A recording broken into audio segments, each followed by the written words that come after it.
मनुष्य का मन बहुत ही चंचल होता है और इसलिए मन में कई तरह के विचार उत्पन्न होते हैं। क्षण भर में ही व्यक्ति का मन कई चीजों को सोचने लगता है। इसलिए तो कहा जाता है कि मन को काबू करना आसान नहीं। लेकिन गौतम बुद्ध मन को नियंत्रित करने के आयामों के बारे में भी बता चुके हैं। मन में विचारों का आना गलत नहीं है, लेकिन मुश्किल तब हो जाती है या विचार ऐसी परिस्थिति में गलत होते हैं जब मन में अश्लील विचार आते हैं। कभी कभी तो ना चाहने के बावजूद भी मन में अश्लील विचार आते हैं। अगर आपके मन में भी ऐसे विचार आते हैं तो गौतम बुद्ध की इस कहानी से आपके विचारों में जरूर बदलाव आएगा। बुद्ध अपने भिक्षुओं को उपदेश देने के साथ ही उन्हें भिक्षाटन के लिए भेजते थे। एक बार उन्होंने अपने भिक्षु भरत को भिक्षा लेने के लिए एक श्राविका के घर भेजा। भरत पूरे रास्ते मन में यह सोचते हुए श्राविका के पास गया कि आखिर आज भिक्षा में क्या भोजन खाने को मिलेगा, क्योंकि भरत चंद्रुवंश के राजकुमार थे और बुद्ध के सानिध्य भिक्षु के रूप में दीक्षित हुए थे। हमेशा भरत को महल में खाने के लिए स्वादिष्ट पकवान मिलते थे, लेकिन आज भिक्षा के रूप में उसे जो भी मिलेगा संतुष्ट होना पड़ेगा। श्राविका के घर पहुंचकर भरत ने भिक्षा मांगी। श्राविका ने भरत को बैठने के लिए कहा और भोजन लाने के लिए घर के भीतर चली गई। इधर भरत फिर से अपने प्रिय भोजन के बारे में सोचने लगे और जैसे ही श्राविका भोजन लेकर आई तो भरत अचंभित रह गए। भरत ने देखा कि श्राविका ने उनके लिए उनके पसंदीदा पकवान परोसे हैं और अपने प्रिय भोजन को देखकर वह खुश हो गए।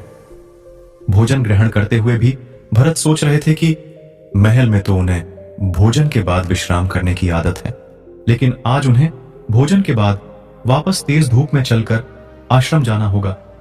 लेकिन भोजन के बाद श्राविका ने भरत को कुछ समय के लिए विश्राम करने का आग्रह किया। भरत फिर से खुश हुए कि आखिर आज उनके मन की सारी इच्छाएं कैसी पूरी हो रही हैं। इसके बाद भरत कुछ देर विश्राम करने लगे, लेकिन विश्राम करते हुए भी लेटे लेटे वह सोचने लगे कि आज तो मुझे भोजन के बाद विश्राम करने को मिल गया, लेकिन ऐसा रोज रोज नहीं होगा। जब भरत विश्राम के बाद उठे तो श्राविका ने कहा कि आप जब तक चाहे यहां ठहर सकते हैं। भरत अब समझ गए कि यह कोई संयोग नहीं हो सकता। उन्होंने श्राविका से कहा कि मुझे क्षमा कीजिए, क्या आप मेरा मन पढ़ सकती हैं? श्राविका ने हां में उत्तर दिया और कहा कि हां, मैं मन पढ़ सकती हूं। शुरू में यह कठिन था, लेकिन फिर मैंने स्वयं के मन विचारों को देखना शुरू किया। पहले मेरे विचारों की संख्या अनगिनत हुआ करती थी। इसके बाद मैंने विचारों पर ध्यान केंद्रित किया बिना पक्ष विपक्ष के अपने विचारों को देखने लगी। इस तरह से धीरे धीरे मेरे मन में विचारों की संख्या कम होती गई और सारे व्यर्थ विचार दूर हो गए। इसके बाद से ही मैं दूसरों के मन में चल रहे विचार को पियर आंच लेती हूं। हालांकि श्राविका की बात सुनकर भरत घबरा गए। इसके बाद भरत ने श्राविका से आज्ञा ली और आश्रम के लिए निकल पड़े। रास्ते में भी भरत फिर से मन में आए विचारों का स्मरण करने लगे कि श्राविका के बारे में उसके मन में अश्लील विचार भी आए थे। श्राविका ने उसे भी जान लिया होगा, वह मेरे बारे में क्या सोचती होगी। भरत खुद को लज्जित महसूस कर रहे थे। भरत ने आश्रम पहुंचकर गौतम बुद्ध से कहा कि अब मैं कभी भिक्षाटन के लिए नहीं जाऊंगा। बुद्ध ने भरत को पास बुलाया और कहा कि क्या हुआ है, तुम मुझे सारी व्यथा बताओ। भरत ने सारी बातें बुद्ध को बताई।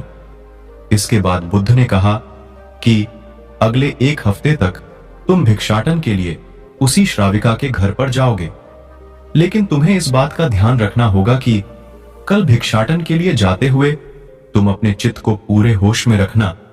तुम्हारे भीतर क्या विचार उठे उन पर ध्यान केंद्रित करना और यह भी ध्यान रखना कि तुम्हारे मन में कौन सी वासना उठ रही है। तुम कल इन सभी चीजों को ध्यान में रखकर जाना और इसके बाद मुझे वापस आकर बताना। अगले दिन भरत भिक्षाटन के लिए गए। बुद्ध के बताए अनुसार वह पूरे रास्ते अपने होश को जागृत रखते हुए चल रहे थे। जब श्राविका का घर आया तो भरत ने भिक्षा मांगी। उसके भीतर कोई वासना नहीं थी और ना ही कोई विचार उत्पन्न हो रहे थे, क्योंकि उसने अपने मन को पूरी तरह जागृत रखा था। भरत ने भिक्षा ली और आश्रम चला गया। भरत ने बुद्ध को प्रणाम किया और कहा कि आज उसे जिस आनंद की अनुभूति हुई वह पहले कभी नहीं हुई।